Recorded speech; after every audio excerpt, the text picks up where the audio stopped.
If you're looking for the perfect tropical summertime drink, you came to the right place because today we are making a Miami Vice. This is a mix between a pina colada and a strawberry daiquiri, and it's absolutely delicious. My name is Alyena, and welcome to my kitchen and garden. I'm going to start with making my strawberry daiquiri.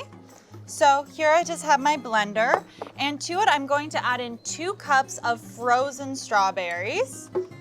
Next, I'm just going to be adding a little bit of simple syrup to sweeten it. So I have a 1/4 cup of simple syrup going in. And to make this, all I did was take 1 cup of sugar to 1 cup of water, and I let it simmer for about 10 minutes until the sugar completely dissolved. And then I took it off the heat, and then I let it cool to room temperature. Next, I just have my lime juice. I have a 3/4 cup of freshly squeezed lime juice. And to make this a strawberry daiquiri, I have some rum, and I'm going to add in 1.5 cups of just my white rum. And that's all you need to do to make your strawberry daiquiri. So for my pina colada, our star of the show is pineapple. So I have 1.5 cups of frozen pineapple that I'm going to add in, along with 1.5 cups of pineapple juice. I bought a pineapple and juiced it at home, but you can also just buy store-bought pineapple juice.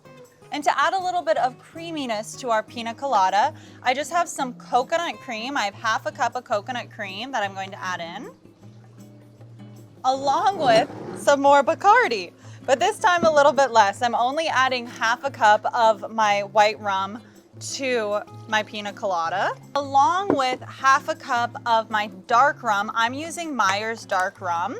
I also have some ice right here, and I'm gonna add a good handful of ice to both of my drinks, just to make sure it gets that classic texture of being a nice thick pina colada or strawberry daiquiri.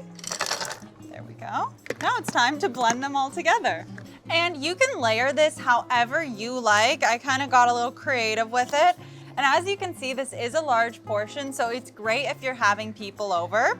And I just like to garnish it with a piece of pineapple on the side, as well as a little bit of strawberry. Also, if you do want it more separated like this one, you can just add more ice to your strawberry daiquiri, or if you want your pina colada on the bottom, it's up to you. But just add some ice to make it thick. And now, it's my favorite time. It is getting to try our cocktail. Oh, I feel like I'm on a holiday right now. Holiday at home. And I have to say, it's almost 100 degrees outside. It's so hot that this is so refreshing and fruity and just hits the spot. So if you'd like to see some more of my cocktail recipes, there should be a playlist right here or over here. Thank you so much for watching, and cheers.